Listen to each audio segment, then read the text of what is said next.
In a world overflowing with distractions, we seek meaning. How do we transform ambition into something deeper, into true fulfillment? I'm Sam Pepin, CEO of Course Educa, and I've spent years helping businesses succeed by connecting their goals to something bigger. On the Meaningful Podcast, we explore not just how to win in business, but how to grow as individuals. Through conversation with thought leaders, innovators, and everyday heroes, we uncover the stories that drive us towards something greater. Whether you're striving for success, seeking purpose, or just looking for the next steps in your journey, this podcast is your guide to navigating the intersection of ambition, growth, and meaning. So please join me and our incredible guests as we redefine what's possible in both business and life. Enjoy.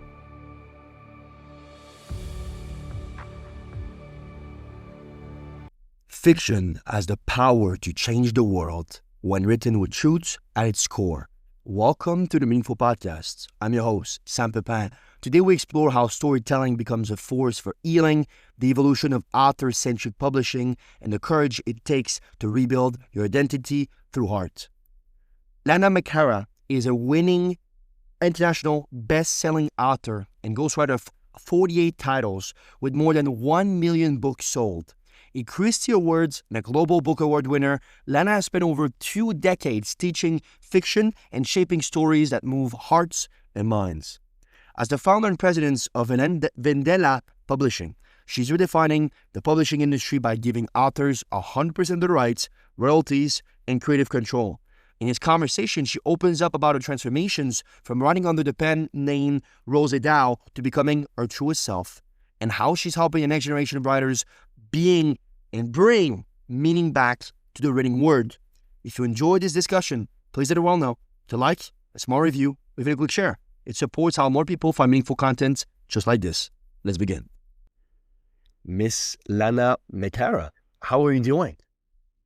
I'm doing great. I'm excited to be with you today, Sam. Very excited for you to be here as well. Welcome on the Meaningful Podcast. You are a very interesting author. Authors are famously my favorite people to talk with. I love everybody with moral character, but authors are a very special breed, which I really appreciate interacting with. But to kick us off, please tell us more about Vendela Publishing, please. Vendela Publishing came organically from my career because I was looking for a publisher for 10 titles that I have that I've written 48 books. So I got 10 titles back from the publisher and I wanted to re-release them. And I couldn't find a publisher that was what I wanted. And after 2 years of searching, I realized if I was going to have the publisher I wanted, I was going to have to start the company and operate it. And so that's what I did. It's a different model. It's a traditional publisher, but we use a different model than what most people expect. Interesting. We'll talk about this model certainly inside of this episode. I want you to take us back. Obviously, 48 titles, like you said, which is quite a bit. When did this love of writing first emerge for you? Or were you always a natural writer? Did you perhaps got into it because of being bored, very famously from Toni Morrison? What was the real intention behind that first and foremost? Well, it's surprising to say that I never wanted to be a writer. I actually didn't like writing. When I was in school, they gave us all these papers, and academic papers were not my thing. I would do well on them, but I didn't like them. And I thought they were boring and tedious and artificial sounding, and I just wasn't into it. I didn't start writing until I was 24, and I was already finished with school. My major was in education, but I was a voracious reader. Okay. From the time I was in fourth grade, it's funny looking back now, we got to go to the library every day. We had like a study hall. You could go to the library. You could do other things too, but I always picked the library. And I would go and get 2 books out, read them, and take them back the next day. Oh, wow. Interesting. What type of books? They were all mystery books. Nancy Drew, Hardy Boy, all those. But they were full-length books. They weren't just children's books. So when I finished all the books in the library, I started branching out to other types of books and more adult books and the Hardy Boys type stuff. So throughout high school, all the way at college, I didn't have time to read, but um, it was a voracious desire for me to be in books all my life. But I never really thought about writing myself, especially not writing fiction. It never occurred to me that I would write fiction. Interesting. Why do you think you had such an appeal for reading so much? Well, I loved it started out as an escape because I had a troubled childhood and I could get into my books and forget about what was happening in the family. But beyond that, as time went by, I would love the characters and the mystery and figuring out what was happening. It was all so wonderful to me. Yeah, that's what drew me. And then I picked up a magazine that had a title that said you can read children's book, you can write children's books. And I thought, I wonder if I could write children's books. By that point I had 3 children, and I thought, well, maybe if I took a course, I could, take some stuff for my kids, what they're doing, as little children, and make some books out of it. It never occurred to me that I would use it to write a novel. I mean, I was so clueless back then. It seems funny now, because it became my lifelong career. But I took a course and found out I love creative writing. And by the time I finished that course, I was totally hooked on writing novels. But I wrote for 14 years without publishing anything. So it wasn't easy. It wasn't easy for me. And that's something I always like to tell people. It wasn't easy for me.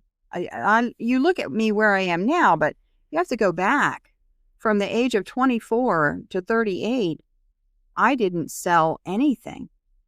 Nothing. Wow. Yeah, that's interesting.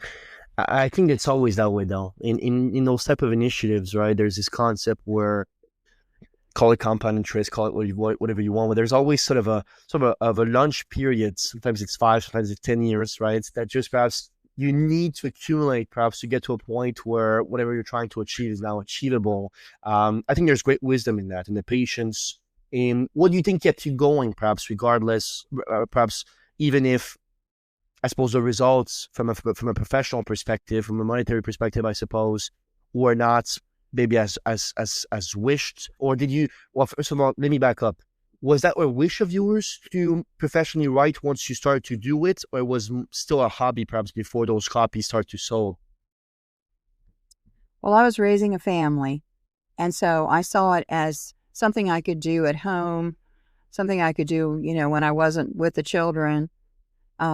And so it was kind of like a home hobby for me. I wasn't really expecting to make tons of money. I knew authors didn't make, a lot of money unless you're John Grisham or somebody like that, Tom Clancy or James Patterson. So it was just a desire that I had in my heart, because I was still reading, but I wasn't reading as much. And my reading now was more research for my writing. And I would get discouraged. I mean, I'm human. I would get discouraged and I would put the book away. And it was the same book, by the way. The whole 14 years was the same book. But I rewrote it and I changed it. I put it back in history. I made it historical. I did all these different changes to it because I was trying to find where I could get in, because that was before Amazon. And we had to go traditional. And that was it. The only choice we had. You had to find a publisher. And I tried and tried. I was on a mission to find a publisher, and I was sending it out, but I was getting rejection after rejection. And I couldn't figure out what I was doing wrong and why I wasn't getting published. Very interesting. Very interesting. I want to talk to you about initially, perhaps as a writer, you chose Rosie Dow as a sort of an author's name, perhaps just like J.K. Rowling and other people that we can think of. Perhaps I'm really I'm really interested in why did you make such decisions at that time? If you can go back, publish your first book. How many books did you, well, first and foremost, how did you feel, and then how many books perhaps did you publish under such a name? I published 27 titles under the name Rosie Dow because that was my name back then. I actually changed my name in 2011. Yeah. I got a divorce in 2009.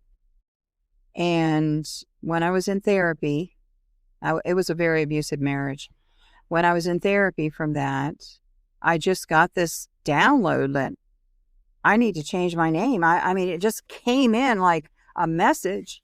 And when it happened, my first response was, I can't do that. I have 500,000 copies of my books are with my name, Rosie Dow. I can't change my name now. It's too late to change, And, back then I had over 500,000 sold, and I couldn't get away from it. It just stayed with me and stayed with me. And I told my therapist, I'm going to have to change my name. And he went, yes.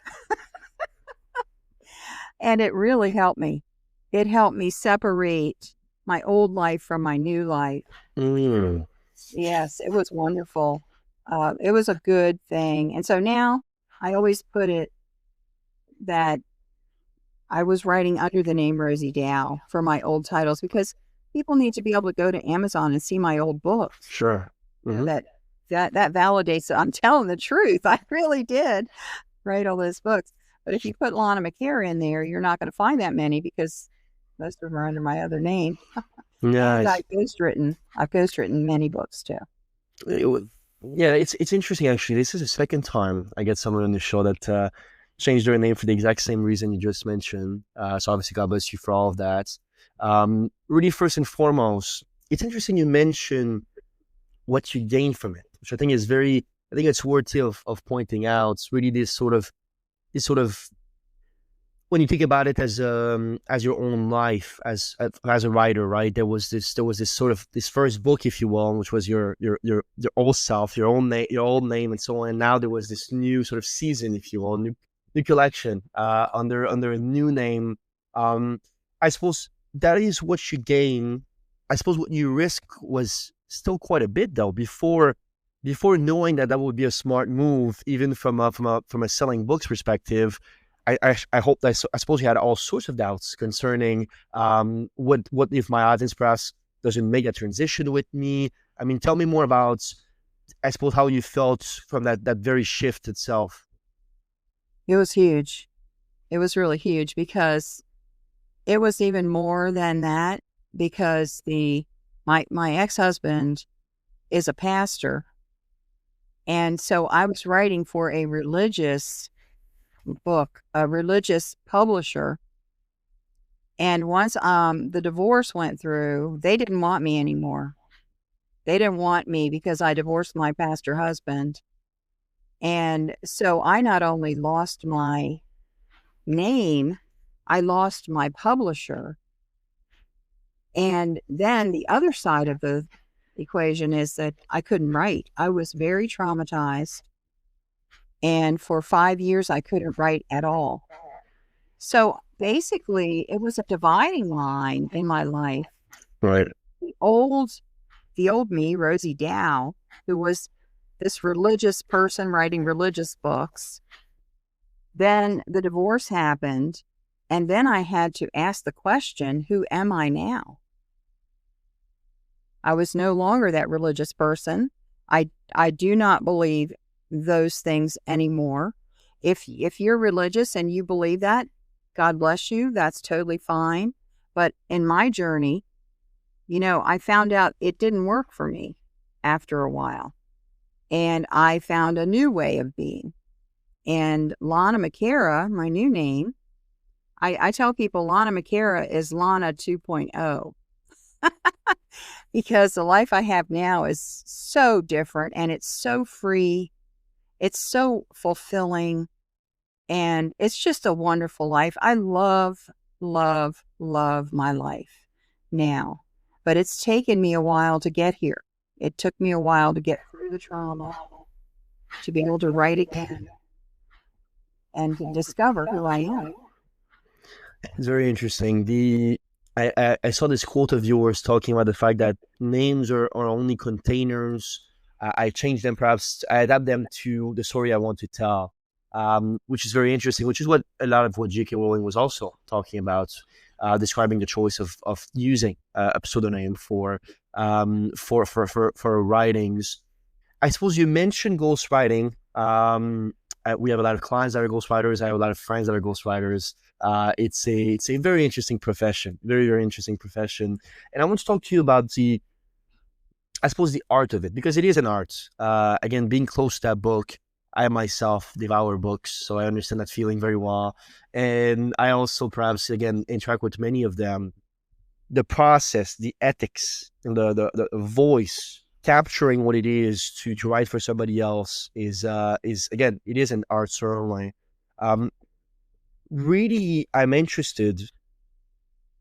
I think it was Nathaniel Hawthorne that was talking about the fact that easy reading is damn hard writing, and it is, and that is the truth. And we were just talking about this with another guest about the concisiveness, but also, again, easy reading is exceptionally difficult to actually write. So I'm really interested from your perspective, if you could walk us through your intake to the final draft, perhaps. What are the main checkpoints, and make sure perhaps that you have voice fidelity, if you will. Yes, that's such a good question. Yes, it is difficult to write a very concise, clear, easy read. And I write books. I don't write articles. I don't write short stories. I write books. I write fiction and nonfiction. So I've ghostwritten 2 fiction books where the author had a good idea, but they didn't have the skills to bring the fiction to life. And so I would go in and work with them on their idea and bring it forward. So the process is this. Because I am a fiction author, I have a skill of capturing a character's voice. And when I started ghostwriting, I realized that my clients are my character, and I'm writing from their voice. So my goal is to capture them to the degree that their friends and family will not know they didn't write the book. It's them. And so for that reason, I record all of our conversations. Everything is their voice, and I'm learning them while we are talking about the book and their goals. And the original intake is, what do you want to have happen when this book is done? Do you want it to bring you more clients, speaking engagements? Do you want to be an authority? What do you want to have happen? And then the second question is, what do you want the reader to benefit from the book? How is it going to help the reader? So with those 2 questions answered, then we begin to look at the material and take their content and their concept and create an outline, which we call a table of contents. So we get the table of contents down, and then we go chapter by chapter and outline each chapter. So when we're finished with this, it's called development. When we're finished with the development, we have a table of contents and outlines for each chapter. And we're ready to go now. So then we start writing. And we have a meeting to talk about the chapter, what's in it. If it's a story, we need to know, what's the story? You got case studies, you have clients you want to draw information from. And then we talk through it. Then I write it. Then we come back together and they give me their feedback. I make corrections and we come back together. And so it's a collaboration. It's working jointly, and every step of the way, the The author knows. I call them the author. They're the author. I'm the writer. And so the author knows what's going on. There are no surprises, and everything is according to their desires and expectations. So when we finish, then I give them guidance on finding someone to write the foreword, on getting ARC readers, advanced review copy readers. I have some contacts. If they need a publisher, I can make introductions. Even though I have a publishing company, I am very careful to honor my connections, because sometimes I get referrals from people who are also in the publishing world. And if I get a referral from them, that person goes back to them. I don't try to influence that person to come with me or introduce them to someone else. I honor my introduction, and they go back to that original person, because that person is in business doing this, and I don't want to take anything away from their business.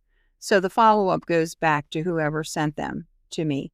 Now, sometimes that person will send them back to me and say, I think your publishing company would be a great fit. Go ahead, And in that case, fine. But I want to honor my relationships. To me, in business, your relationships are 100% of your success. You have to honor your relationships, because one bad move, one sleazy thing, and you're done. I think our name and the quality of our work with other people is huge for being a success. And to me, this is a long game. I'm not here to be flash in the pan 2 years and gone. I want to be here. I've already got 30 years in. I'd like to have another 20. Nice. Very cool. Yeah, thank you for this. It's so interesting and so important. I want to refer a quote by Tim Ferriss here. You always talk about the concept that if for the potential author, it is more painful to keep the book, perhaps to not write the book, than it is to write the book, then that's a good reason to write one. I suppose when people come to you with those diverse objectives, having more consulting clients, having more speaking engagements, so on and so forth, for your perspective, how do you vet from that process to say, well, you know what, that is a worthy goal for XYZ book to have a potential of success, compared to perhaps this other goal that might be, again, without going into the futile aspect of it, I suppose, to you, do you find it different, and you find more, I suppose, intricate, interesting, worthy when the goal of the book is not just to sell some of them? Yes, it's really important to know what the long-term goal is beyond just publishing a book. And I have a book that was sent to me this week, and I took a look at it, and my response was, I need to talk to this author about what do they want to have happen when the book is published, because the marketing of the book has to be set up before the book begins. If you don't know what the marketing is for it, where you're going with it, then you're handicapped, because you're shooting in the dark.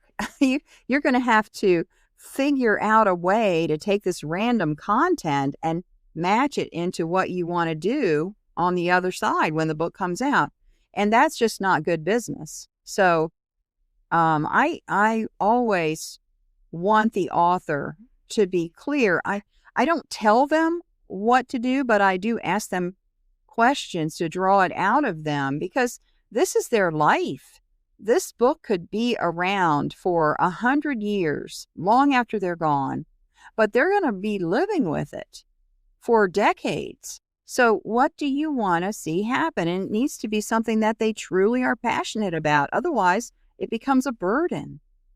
I had a stalker in 2014, and I wrote a novel about a stalker that came out in 2023.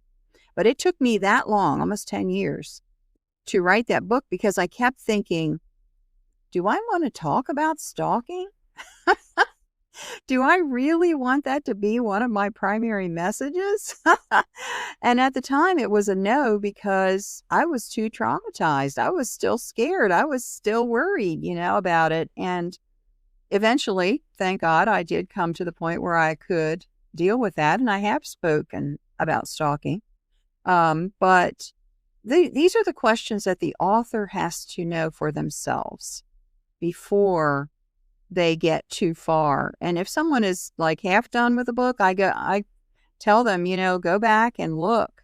Where can we insert some things that you want to hit on? Or maybe you don't want to include some stuff because you just don't want to go there. When the interviews come and people research you and read your book, they're going to have those questions. They will. It'll happen. Yes, they certainly will. And really, as a fundamental objective of selling copies, I suppose, one thing I love to talk about with ghostwriters, because they understand the writing process and, like you said, the marketing process of it, which is huge, is especially in a world now where I don't recall how many books that are published every single day, but it's getting crazy. Like any media vehicle, actually. Same thing for podcasting, same thing for any media outlets, TV shows, and so on. So really, when you're thinking about the anatomy of a bestseller, right? You sold very famously 1 million copies. So congratulations on that, and counting, obviously. And really, we did this huge research. My company, my marketing agency, did a huge research on what constituted basically a potential bestsellers. What are the similarities between them, and so on. I'll send that to you afterwards. I think you'll really appreciate it. But really, it's really about understanding what constantly move units, right? Concept selections, old density, promise versus fulfillment, so on and so forth. And really, and reader's trust, right? That's always something else to keep in mind from an authority's perspective. I'm interested, though, really one thing that you talk about a lot is that bestsellers are not accidents, all right? They're the promises kept at scale. That's how you call it, which I think it was very interesting way to phrase it. I'm interested from your perspective, if a new author wants the highest odds, because there's no guarantee in this world except that, the highest odds of I suppose a breakout success, what is one decision that matters the most, you think, perhaps from your perspective? It needs to be something that is theirs, not just researching other people's material and putting it together like you're doing a research paper for college. It needs to have some uniqueness, some flavor that is yours. And with that means you're having some kind of work going on. You're doing some work, whether it's on yourself or with other people. But that leads into communication, because writing is communication. You're giving a message to people, and then to be able to speak it as well as have it in the book. I mean, you've got to reach people on all planes, right? So we get on these podcasts, and we have YouTube channels, and we put out articles, and we engage with people on LinkedIn, and all of this. And so it is so important that the author, not only that they have kind of a secret sauce, that's theirs, but that they can back it up and engage with people about it, speak about it, run research about it. I mean, if you have these case studies with people, then, what is the effect of this? Say 5 years down the road, you can come back with a second edition because you're still working with people. You're still doing it. You're still looking at what the actualities are, the truth of real life part of it, that you can continue the conversation. So I think that is huge. Traditional publishers, and I have a pet peeve about them sometimes. They want a lot of platform. So that means big social media numbers, big mailing lists, platforms that you're speaking on, being in famous places and television. They want all that. But that is temporary. That is just passing. It's like a snapshot of you this today or maybe in 6 months, just a little snapshot. But what I'm talking about is a lifelong game. It's a long game, and I use that word a lot. This is a long game. So think ahead. And I teach writing here at the local library, and I teach my class, when you go to a book signing or a book fair or some book event, and you don't sell any books, don't get discouraged, because this is a long game. You're going out there, you're learning the community, you're meeting people, even if it's the event facilitator or the head of the library that welcomes you when you come in for your book event. You are meeting people, and you show up time and time and time again. And eventually people start to say, this person is around. They're here. They're not going anywhere. And they come over and they're like, what are you doing? You've been around for a while, but I've never talked to you before. Well, that's what we're after. That's what we're after. So it's important to look at the bigger picture. The book is hugely important. You need that. That's your credentials. But there's way more to it. The book is one facet of this whole thing. I love this. And you call your publishing house an author's first house. Is that a little bit of the reason why, perhaps? Because when you made that decision, right, you looked around in traditional publishing at that time for your own books, didn't find anyone perhaps that was that you felt perhaps was matching enough to go with them. I'm really interested about the couple of commitments, 3 of them, why not, that perhaps Vendela focus on to make authors successful, perhaps that traditional path might miss, perhaps. Is one of them this concept that you just talked about this sort of over reliance about warm and actual audience? But tell me more about the other differences, if you could. Oh, thank you for that. That's a really great question. This was a process. It took me months to come to this, because I had my 10 books in limbo land for 10 years. They had gone out of print because the publisher had closed the imprint, and so they weren't printing them anymore, but they wouldn't give them back. And I did not want to go with traditional publishing again, because I was going to lose my rights, and I didn't want to have the same thing happen to me second time. Now, some of these books sold 250,000 copies.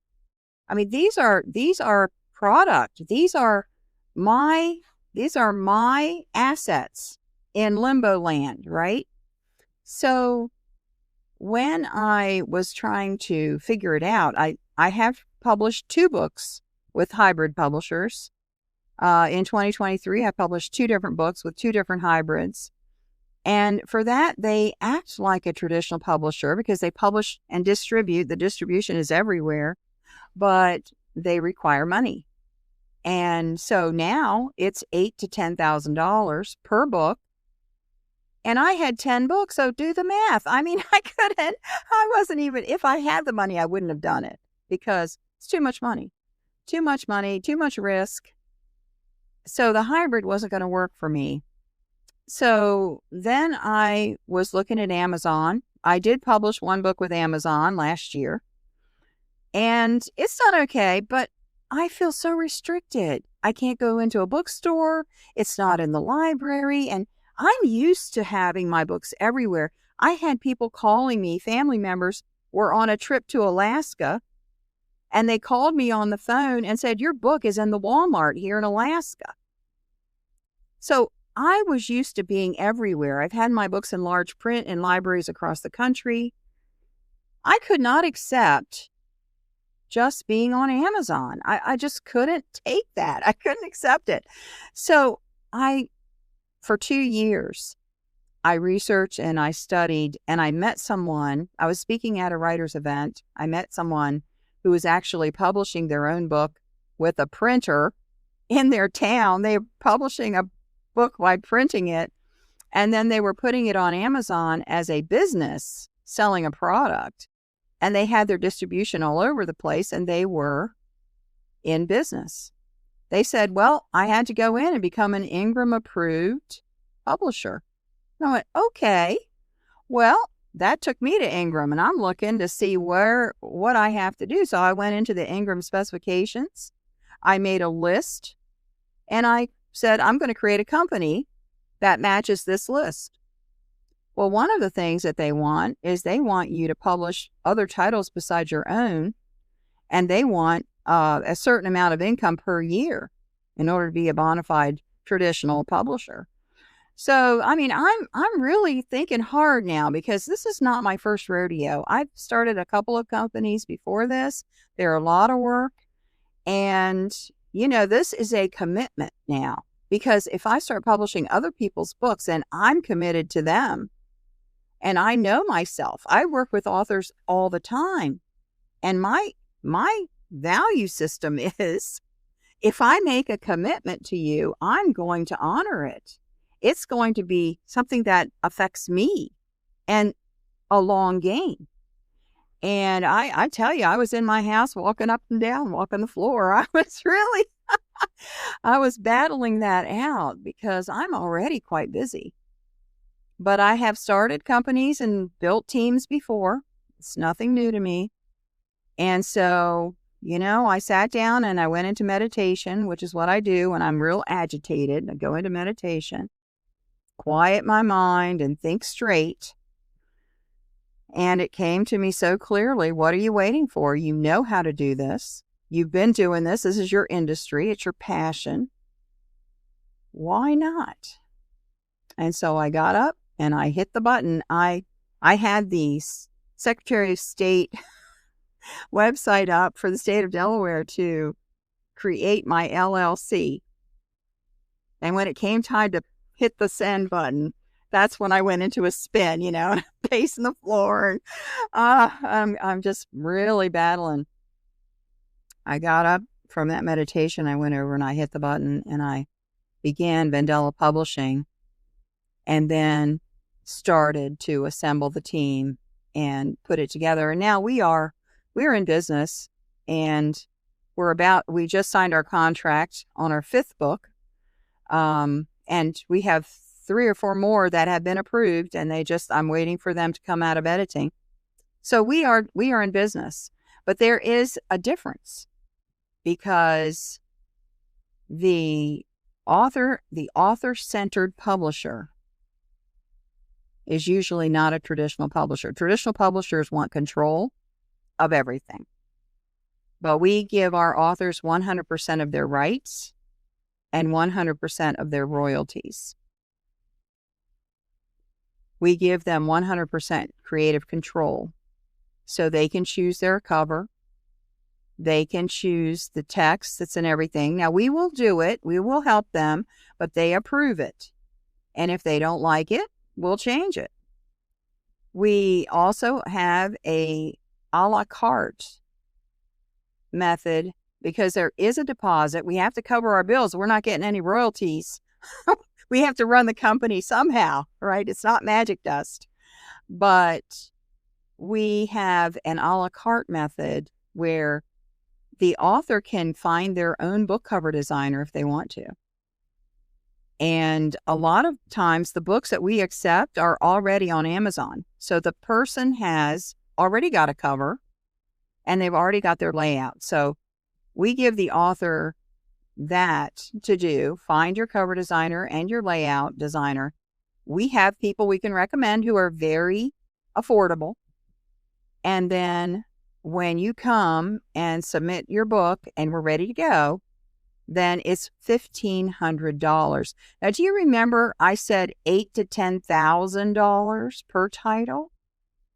It's $1,500 to submit to us. And then we have a membership. Now, this is one of the things that is really cool. I love it, love it, love it, because I've been in marketing for many years. So what we did was we created the membership. It's required. If you are a Vendela author, you are in this membership for 12 months. It's $100 a month for 12 months. And we teach how to do a book launch the way the Big Five do it in New York. We teach how to engage your readers. I don't care how many social media people have. I don't care about their mailing list. I don't care about any of that. I want to teach people to think in a different way, because in my experience in all these years, social media does not sell books. You can have so many thousands. I have 2.3 million people in my reach for my podcast. And I put my books out to that, and I did not sell maybe 2 books.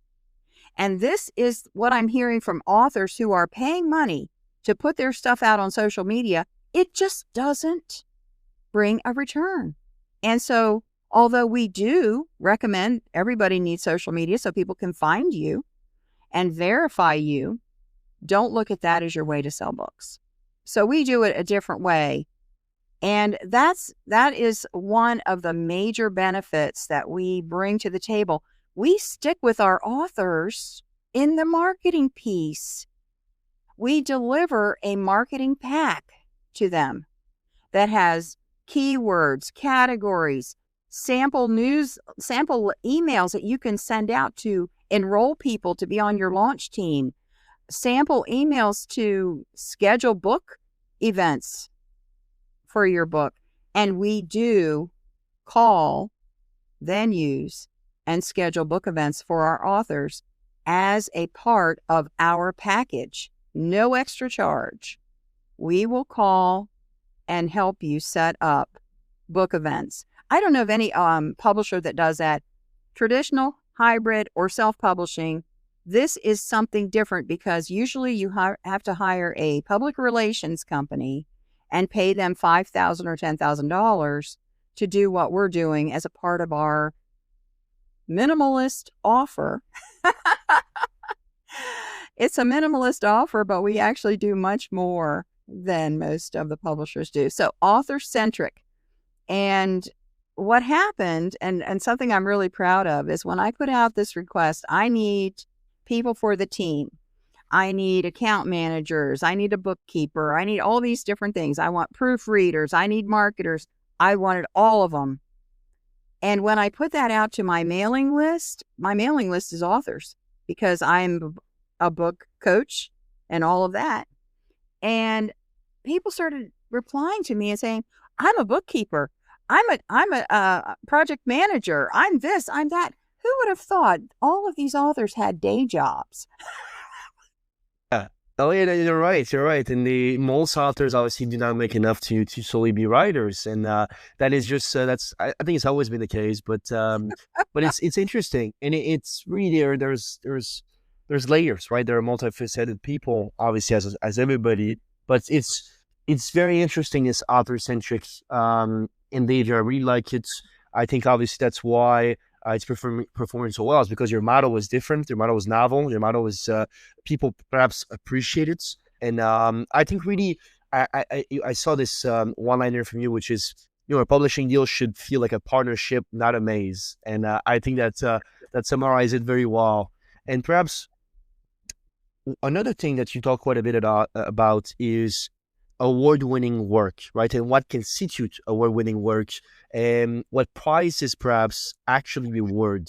That is very interesting. I love anything at the highest level. I do not drink alcohol for personal reasons, but I will watch somebody in the wine business if he speaks well enough about its product, because I find it exceptional. I find it delectable, actually, and delightful to hear, just from a language palette perspective. So anyways, from that perspective though, I'm interested to understand, from the Christie to Global Book Awards and juries perhaps reads, and what criteria matters, I suppose, and how they're translated or down translating into sales as well, which is an interesting topics.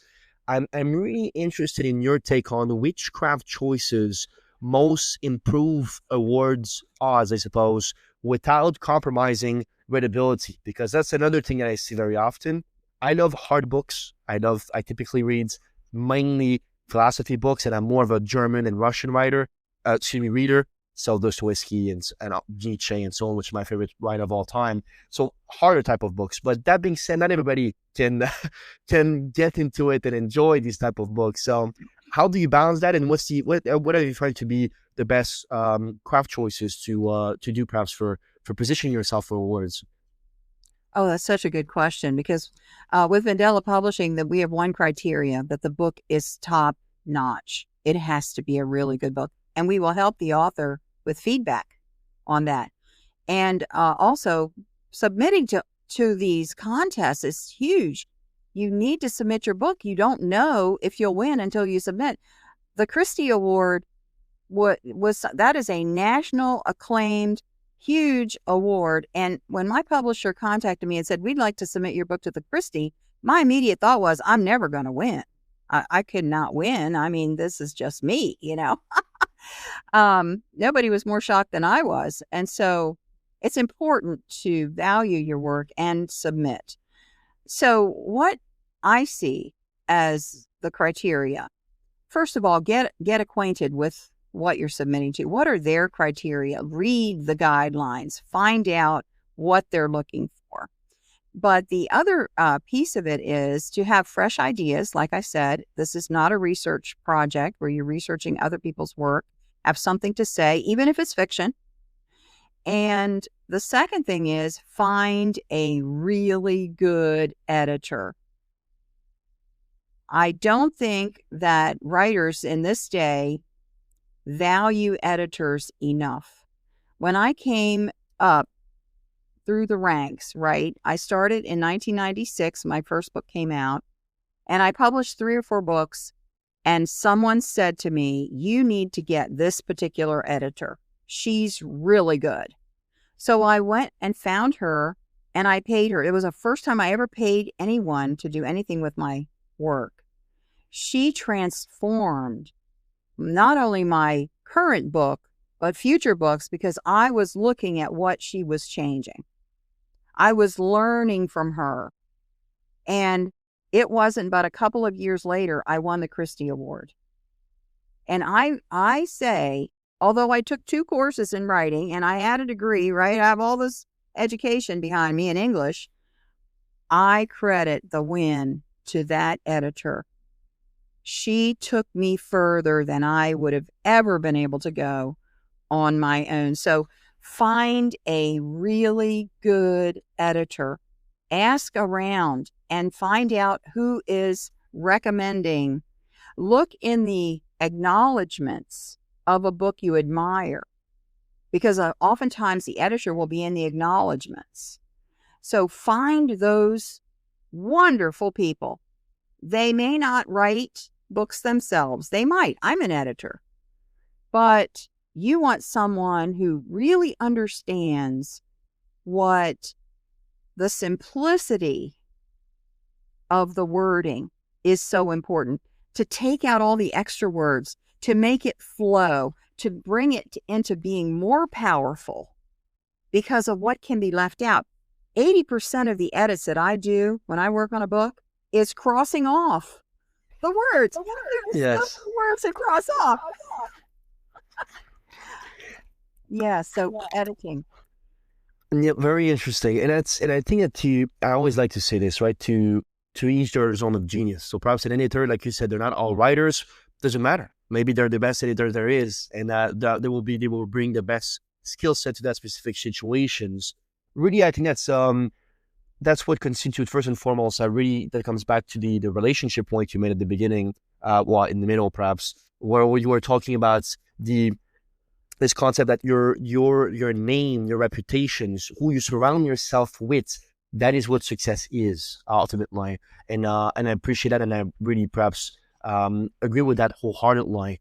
One thing that is interesting, and I want you to enlighten me on this. I am infamously perhaps, I have a hard time with fictions. I love anything that is non-fictions. To me, I don't consider philosophy fiction just because it is grabbable enough that and constructed perhaps in moral virtues and so on that I can grab, that it's not just a completely made up story, or at least somewhat of a made up story. To me, there's something very difficult about reading fictions. And I read about 200 pages every single day. So I consider myself a decent reader. Nothing crazy, but still decent.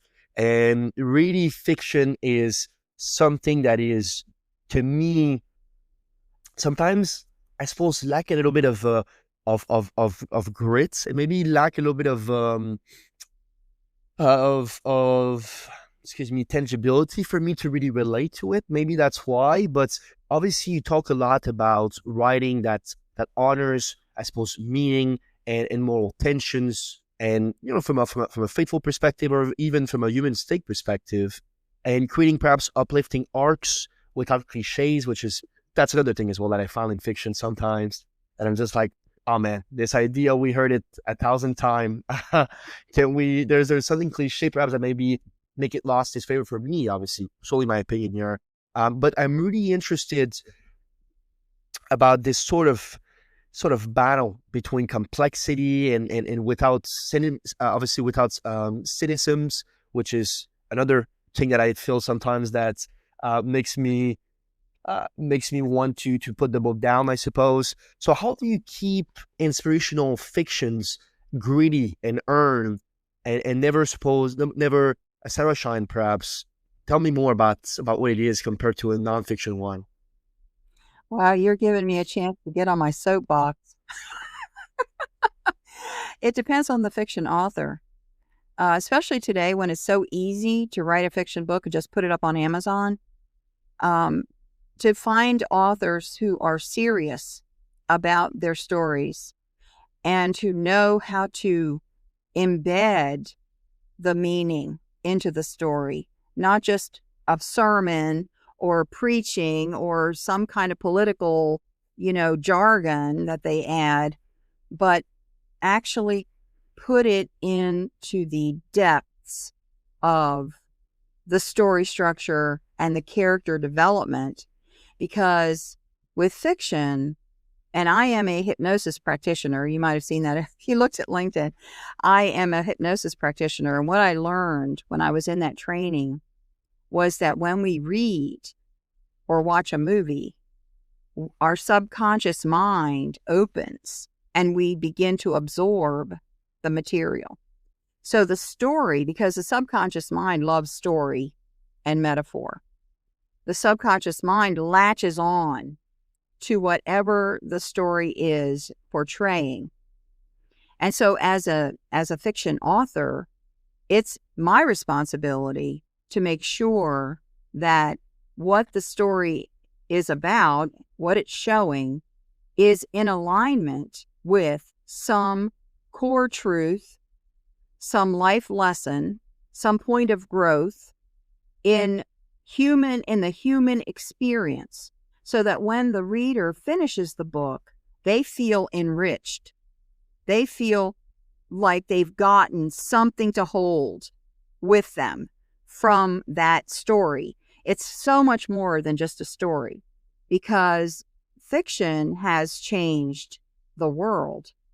There are certain stories, and we think about Uncle Tom's Cabin, started the Civil War, changed people's viewpoint on slavery across the board. And Black Beauty was a book about horses in England, changed people's attitude and mindset about what was happening to those poor horses.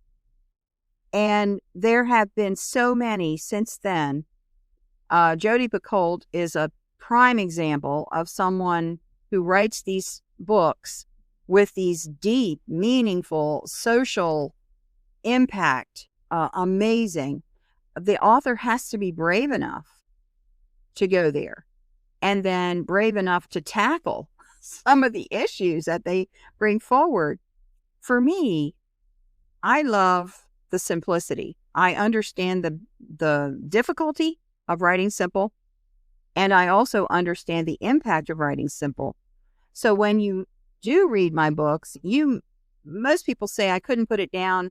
I was up till 4 a.m. and I couldn't put it down. Well, there's a technique to that.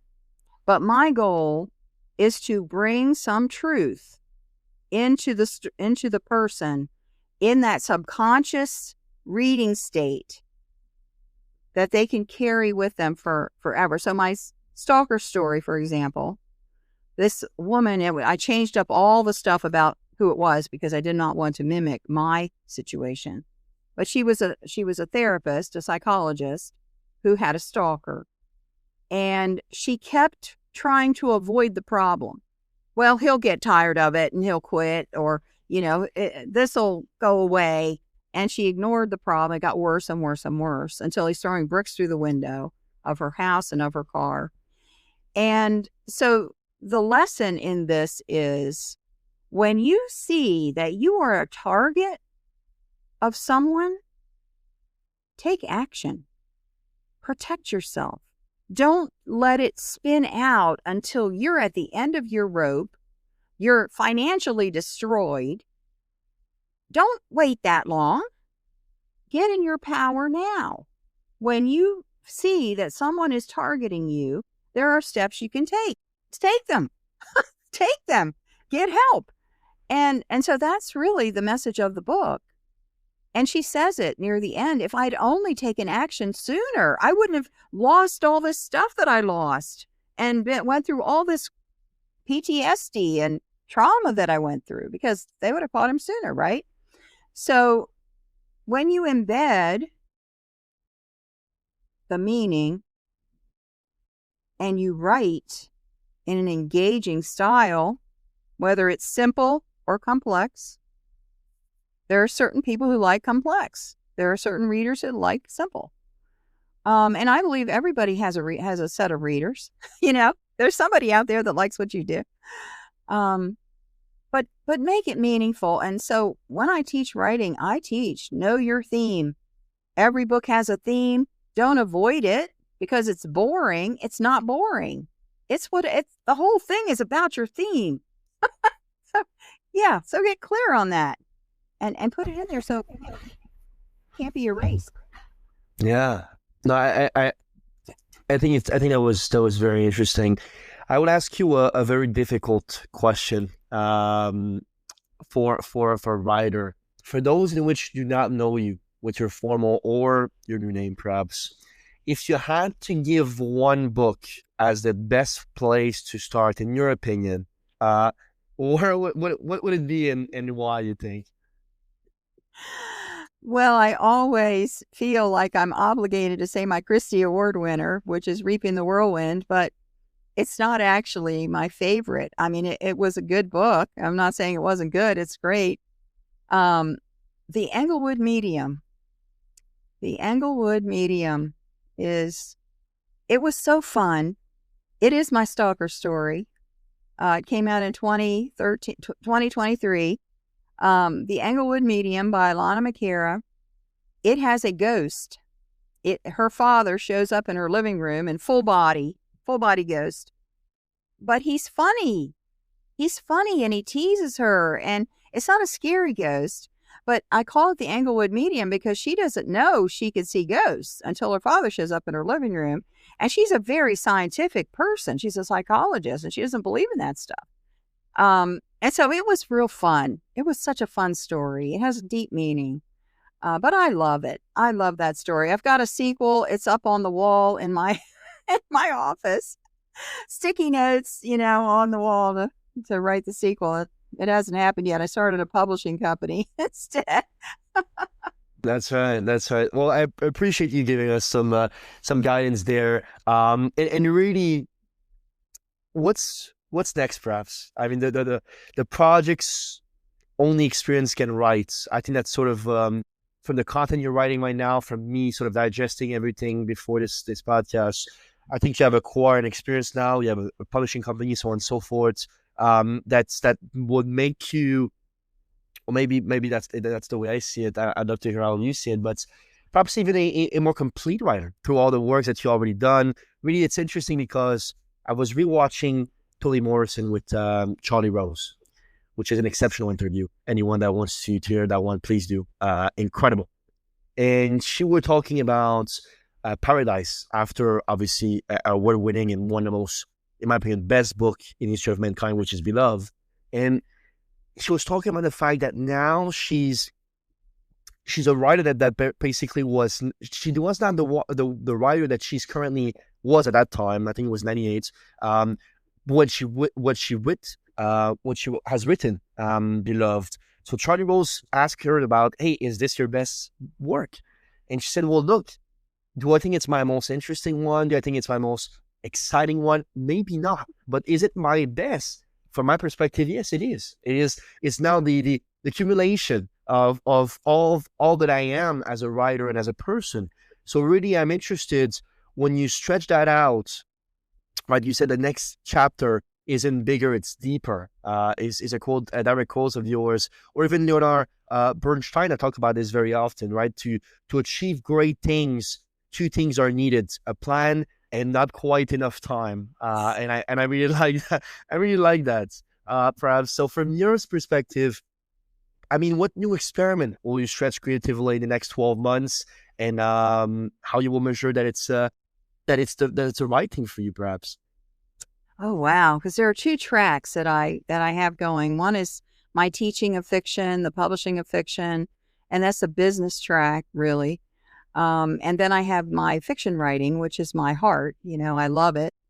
So I want to teach more authors how to sell their books, and I want to see them successful.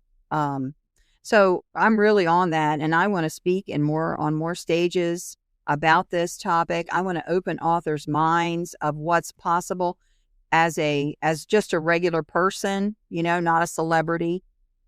So that is one of my major passions, and you're going to see more and more from me about that, going forward. I got my 10 titles back, and we're going to be releasing those titles early next year. Vendela Publishing will be releasing those titles next year. And I see it as an experiment. Well, I went back, it was my first work. So I went back and I went through every one of those books and brought it up to speed, right? Because there was so much in there.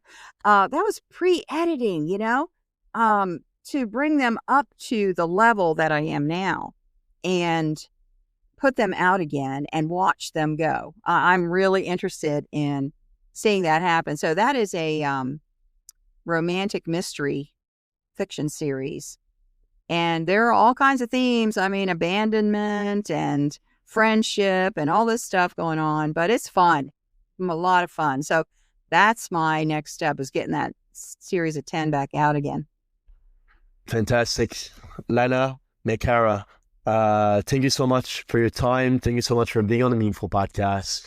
It was phenomenal. Again, some of my favorite people to talk with are authors. There's just something about you guys that I appreciate. And I would love if you can leave our audience with some last words of wisdom, please. Well, Sam, thank you so much. This has been a blessed conversation. I really appreciate you and what you're doing. And to everyone listening, I would just like to leave you with this. If you have this urgency and this feeling inside that you have a message to write, whether it's fiction or nonfiction, you've got this urgency that there's more for you to do. I just want to encourage you. You're not making that up. That's not just an empty dream. That is a calling. That is a purpose. So just dig down, access it, get into it, dig into it, and do it. Just do it. Thank you for spending your time with us today on the Meaningful Podcast. If you enjoyed this episode, please leave a review or share it with someone who could benefit from it. And always remember, your story matters. Make it meaningful. We hope to see you next time.